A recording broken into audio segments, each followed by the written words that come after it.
국민의힘이 앞선 전당대회 합동연설회 때 행사를 방해한 전한길 씨에 대해 경고 조치를 내렸습니다. 비교적 가벼운 징계가 내려진 것을 두고 일각에선 반발도 터져나왔습니다. 국회로 가보겠습니다. 박현우 기자. 네, 국민의힘 윤리위가 전한길 씨의 전대방해 행위에 대한 징계를 논의한 끝에 경징계인 경고를 결정했습니다. 전 씨는 지난 8일 전당대회 TK 합동연설회 때 언론인 자격으로 입장한 뒤 특정 후보들을 향해 배신자 등 구호를 외치고 야유를 보내도록 당원들을 선동했다는 이유로 윤리위에 회부됐는데요. 여상원 윤리위원장은 전 씨를 직접 출석시켜 소명을 들어본 결과 언론에 보도된 내용과 소명이 다른 부분이 많았다면서 배신자 등도 전 씨가 먼저 외치며 선동한 게 아니고 당원이 외친 걸 따라한 것으로 파악했다고 밝혔습니다. 그러면서 지금까지 이 같은 사례로 징계한 전례가 없었고 전 씨가 전과도 없고 본인 잘못을 뉘우치면서 같은 일이 반복되지 않을 것이라고 약속해 경고 결정을 내렸다고 설명했습니다.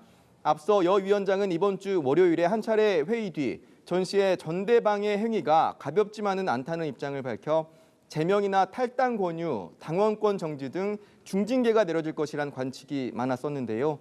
징계 결정 직후 안철수 의원이 SNS를 통해 국민의힘 치욕의 날이다, 속에서 천불이 난다고 반발하고 나서는 등 그 결과를 두고 적잖은 파장이 예상됩니다.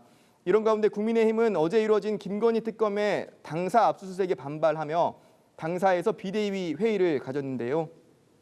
송원석 비대위원장은 내일로 예정된 이 대통령의 국민 임명식과 관련해 관세 협상과 호우특보 등을 이유로 지금은 명비어천가를 부를 때가 아니라며 혈세를 낭비하는 셀프 대관식에 참석할 생각이 없다고 재차 못 박았습니다. 국민의힘은 오후 2시부터는 전당대회 합동연설의 마지막 순서로 수도권과 강원 지역 등 합동연설회를 여의도 당사에서 진행 중입니다. 네, 민주당 상황도 살펴보죠. 민주당이 추진 중인 3대 개혁 특위 중 마지막 특위가 오늘 오후에 출범했죠. 네, 민주당은 3대 개혁 특위 중 가장 먼저 검찰개혁 특위를 지난 6일 띄웠었죠. 그제 사법개혁 특위에 이어 오늘 언론개혁 특위까지 출범시켰습니다. 특위위원장은 국회 과방위원장인 최민희 의원이, 부위원장은 과방위 민주당 간사인 김현 의원이 맡았습니다. 정청래 대표는 조금 전 열린 특위 출범식에서 3대 개혁의 마지막 언론개혁의 열차가 출발한다면서 방송을 국민들에게 돌려드리겠다, 언론의 폐해로부터 국민의 권리를 보호하겠다고 밝혔습니다.